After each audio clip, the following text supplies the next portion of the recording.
तो एक बार फिर अस्पताल के पीछे का सियासत सामने आया है। गुरुग्राम के फोर्टिस अस्पताल में डेंगू के इलाज के नाम पर बच्ची के घर वालों से अस्पताल ने 16 लाख रुपए का बिल उसको थमा दिया। 16 लाख रुपए का। हालांकि इस खबर के सामने आने के बाद सरकार ने संज्ञान लिया और अस्पताल को नोटिस भी थमा दिया। लेकिन सवाल यही उठता है अनुराग कि आखिर इस तरह बीमार अस्पताल का इलाज कैसे होगा। बिल्कुल, और यही बुनियादी सवाल के जवाब को तलाशने की कोशिश करेंगे, चर्चा की शुरुआत करेंगे। लेकिन उससे पहले ये रिपोर्ट देखिए।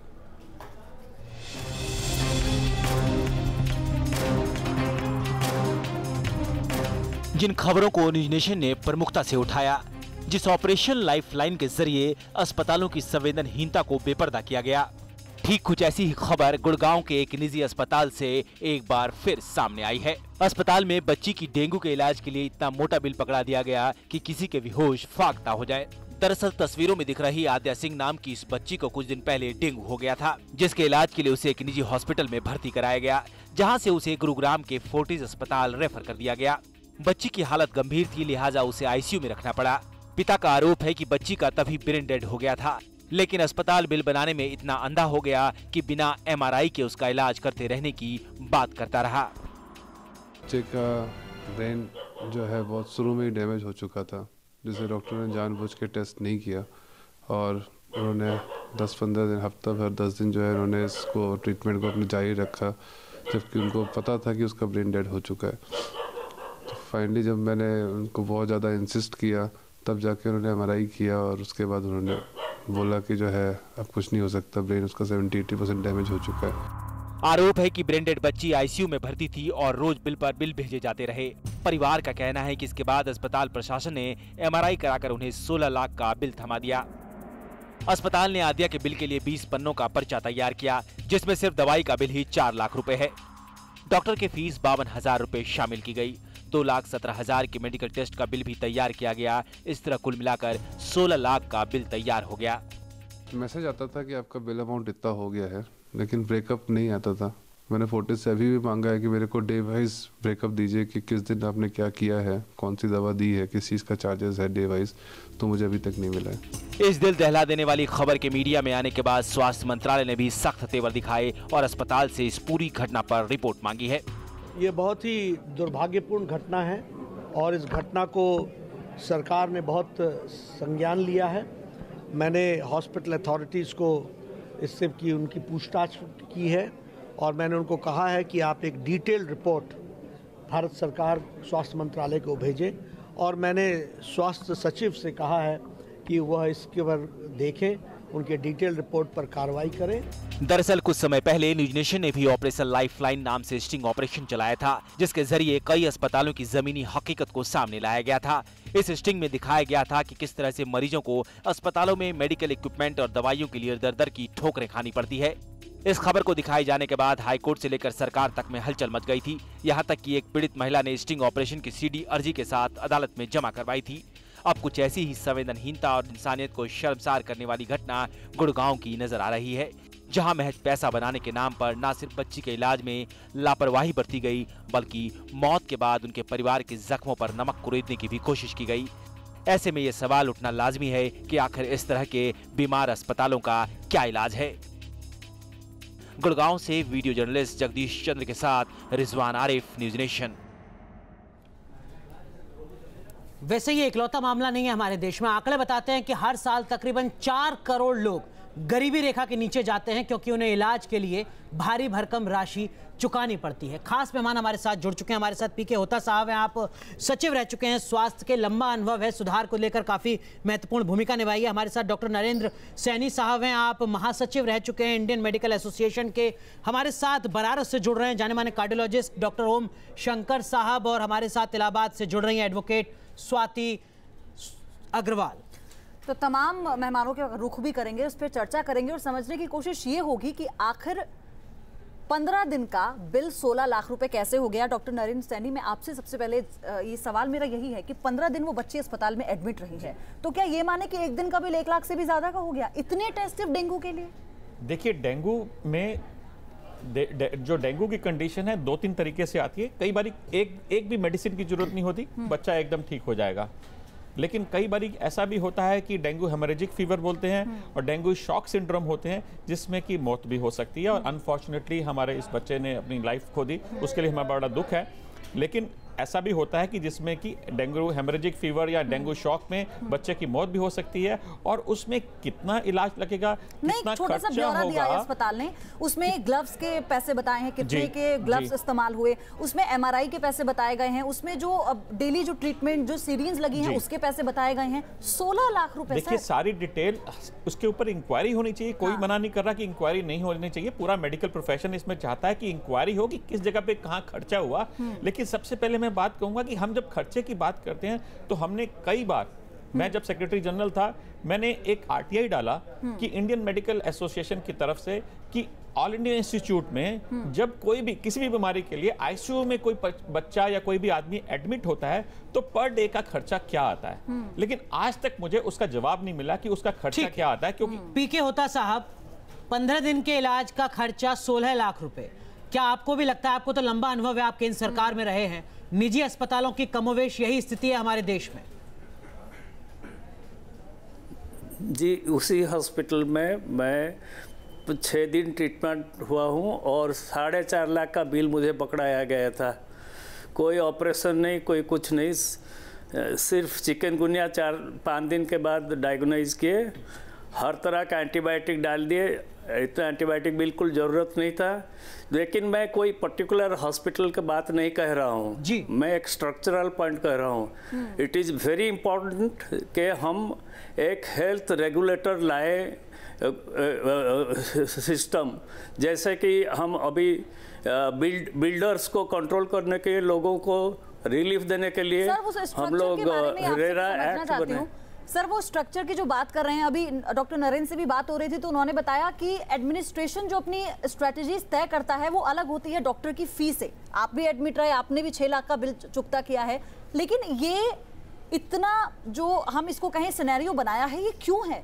क्या एडमिनिस्ट्रेशन जो तय करता है वो डॉक्टर उसके लिए बाध्य है क्या? आप ज्यादा इसको बता पाएंगे विस्तार से?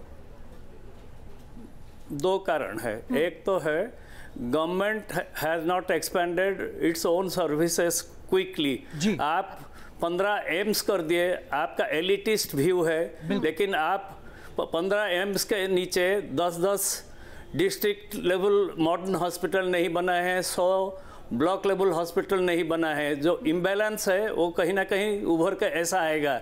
दूसरा है it is time that health sector में पूरा हेल्थ रेगुलेशन, हेल्थ रेगुलेटर, एक आदमी नहीं, स्पेशलिस्ट भी रहेंगे, एक्सपर्ट्स भी रहेंगे, एडमिनिस्ट्रेटर भी रहेंगे और मीडिया एंड अदर रिप्रेजेंटेटिव भी रहेंगे। पूरा it is time that the health. जी डॉक्टर ओम शंकर सर, आपसे समझने की कोशिश करूंगा। 2010 में संसद की तरफ से शुरुआत होती है, क्लिनिकल एस्टेब्लिशमेंट रेगुलेशन बिल लाया जाता है और ये बताया जाता है कि अगर ये विधेयक कानून बन जाएगा तो निजी अस्पतालों के इलाज की रकम पर लगाम लग सकेगी। लेकिन राज्य विरोध करने लगते हैं, कहते हैं कि स्टेट सब्जेक्ट है हेल्थ, हम नहीं चाहेंगे कि दिल्ली की तरफ से कोई कानून पारित हो। आपको लगता है बदलते वक्त में 2017 में इस ताज़ा मामले के बाद कम से कम सबक मिलना चाहिए, राज्य सरकारों को भी पहल करनी चाहिए? एक गरीब इंसान कहां से लाएगा 16 लाख रुपए? सर, राज्य और केंद्र, बहुत सही कहा आपने। देखिए, राज्य और केंद्र अलग अलग चीज़ें नहीं होती है जी।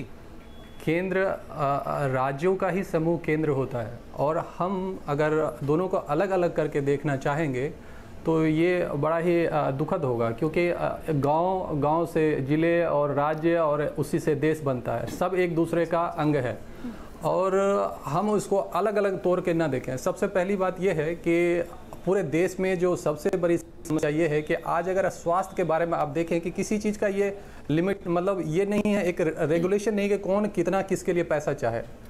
सबसे पहले जैसे देखिए, अगर डॉक्टर है, मैं एक कार्डियोलॉजिस्ट हूँ और एक MBBS डॉक्टर है, उस दोनों की सैलरी क्या होगी अगर वो ज्वाइन करेंगे तो इस देश में एक ही सैलरी होगी।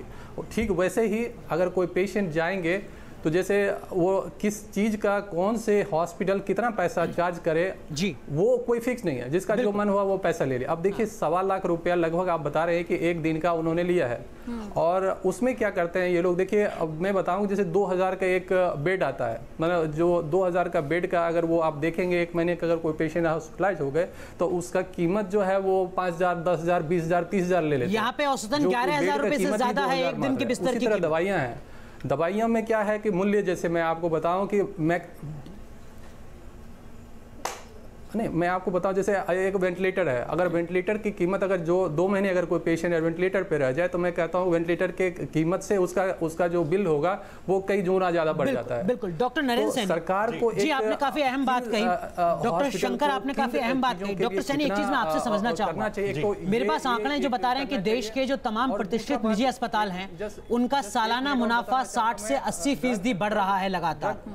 ये कैसी स्थिति है एक लोक कल्याणकारी मुल्क में, जब निजी अस्पताल के मालिक ये कहते हैं कि हमें कम कीमत पर जमीन दीजिए क्योंकि हम समाज सेवा करना चाहते हैं चिकित्सा के क्षेत्र में आकर, मुनाफा आप कमा रहे हैं 60 से 80% की रफ्तार से और आप 16 लाख का बिल दे रहे हैं। देखिए जमीन चाह रहे हैं 1 रुपए में मिल जाए आपको। देखिए आप देखिए कि कितने लोगों को 1 रुपए में जमीन मिली है, सरकार की तरफ से कुछ भी नहीं मिलता। आप सोचिए सरकार सिर्फ 1% डालती है, सिर्फ 1% हेल्थ पे खर्च करती है, बाकी सारा क्यों नहीं सरकार ज्यादा खर्च करती? ये प्रॉब्लम आएंगी नहीं यदि सरकार अपनी तरफ से थोड़ी सी जिम्मेवारी ले और ज्यादा ले। लेकिन मैं आपकी बात को एक दूसरी बात कहूंगा, आपने कहा 1 रुपए में क्या वाकई आपका तर्क वाजिब? मेरे को नहीं तर्कबाजी नहीं कर रहा हूं, नहीं करती है इसलिए आप 16 लाख रुपए का बिल लेंगे? तर्कबाजी की बात नहीं कर रहा हूं। 50,000 रुपए डॉक्टर की सिर्फ फीस ले लेंगे? नहीं, आपने इसमें आप देखेंगे कि डॉक्टर की फीस, मैं कहता हूं कि आप आंकड़ा निकालिए कि इसमें डॉक्टर की फीस कितनी है। 50,000 से ज्यादा बचा इसमें जो डॉक्टर की फीस निकाली और देखिए कितनी है। सर सारी जानकारी मैं आपको 2-3 चीजें पूछिए, मैं बताता हूं। आपने पहले मुझे एक बात कहा कि 1 रुपए में मिलती है। हाँ। बहुत ही कम हॉस्पिटल है जिनको 1 रुपए में मिलती है। जिनको 1 रुपए में मिलती है, क्या वो लोग कल्याण की भावना से आगे चलते हैं? उनके ऊपर पूरे लागू होते हैं कि उनको किस किस तरीके से दवाइयां देनी है।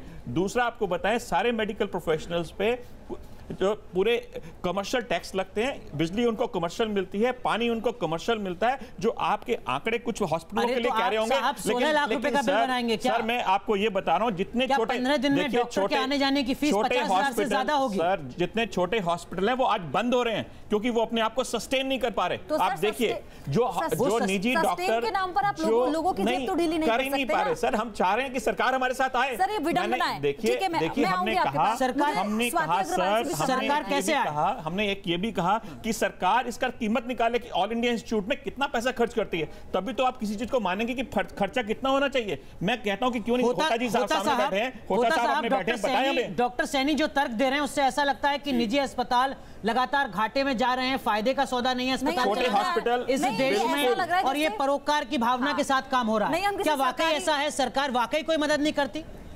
पूछिए, बिल्कुल हम तो चाह रहे हैं मदद। बहुत संक्षेप में होता है। हॉस्पिटल परोपकार के लिए नहीं लगाया गया है, कोई निजी हॉस्पिटल परोपकार नहीं करते हैं। ये फोर्टिस हुआ, कोई भी हुआ, मैक्स हुआ, सब जमीन में डीडीए वाइस चेयरमैन भी था, जमीन लिए हैं जी, जमीन मुफ्त में लिए हैं। ऐसा they have not honoured their commitment to poor patients जी। ये सब मत बोलिए, डेटा को जाइए, वो बात नहीं। मैं किसी का नाम नहीं लेना चाहता हूँ। We must look at structures instead of quarrelling and wasting time like this. We must look at structures so that this kind of thing gradually settle down। सबका रोल है, प्राइवेट सेक्टर का रोल है, government का role है, लेकिन government should also think कि सिर्फ AIIMS बड़ा बड़ा कैपिटल में बना देने से नहीं होगा। आपको डिस्ट्रिक्ट लेवल और ब्लॉक लेवल तक जाना पड़ेगा। एक सेकंड, सबसे डेंजरस है मेडिकल एजुकेशन को हम प्राइवेट सेक्टर को दे दिए हैं जी।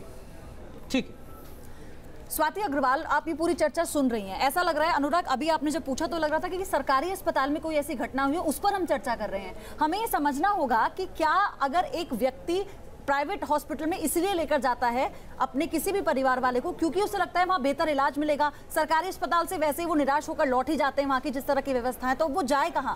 और पूरी जो ये व्यवस्था चरमराई है, स्वाति आपसे प्रतिक्रिया इस पर, और कानूनी प्रावधान क्या है इसके लिए?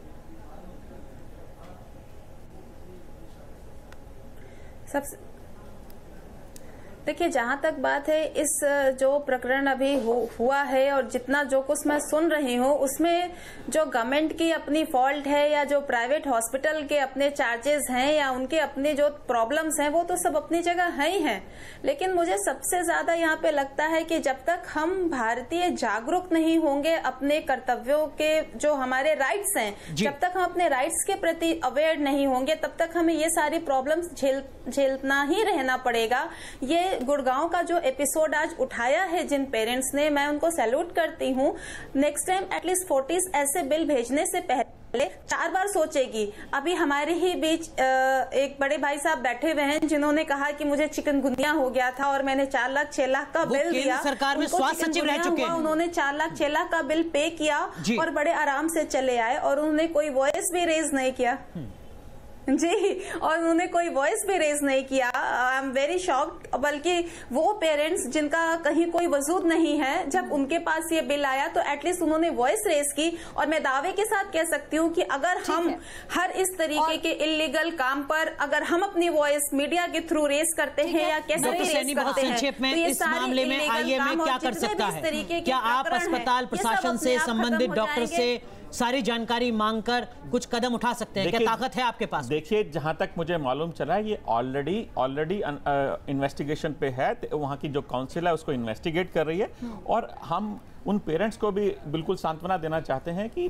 पूरा यदि इंक्वायरी होती है उसमें पूरा देखा जाता है कि किस वजह से क्या हुआ, उसके क्या यदि कुछ में कुछ गलत पाया जाएगा तो उन सबको सजा मिलनी चाहिए। और हम उसके लिए फेवर में कि जो भी गलत है उसको सजा बदलने की भी जरूरत है एडमिनिस्ट्रेशन लेवल पर। एडमिनिस्ट्रेशन लेवल पे भी हर जगह पे और ट्रांसपेरेंसी होनी चाहिए। और जो शायद उन्होंने कहा ऐसा होना नहीं चाहिए। हर रोज हमेशा कहा भी जाता है कि हर हॉस्पिटल को हर रोज हमको बताना चाहिए। बिल्कुल, ये बहुत अफसोसजनक बात है इस देश की। न्यूज नेशन ने दिखाया था कुछ ही दिन पहले कि दिल्ली के सरकारी अस्पतालों की कितनी खस्ता हालत है और पूरे देश के अस्पताल बताते हैं कि 20% लोग कर्ज लेते हैं पयोधी, तो हम देख रहे हैं किस तरह के इलाज का अनुराग लगातार आ रहे हैं सरकारी अस्पताल को लेकर। बताना चाहूंगा कि जन औषधि केंद्र सरकार ने बनाए थे, जन औषधि केंद्र सरकार ने बनाए थे।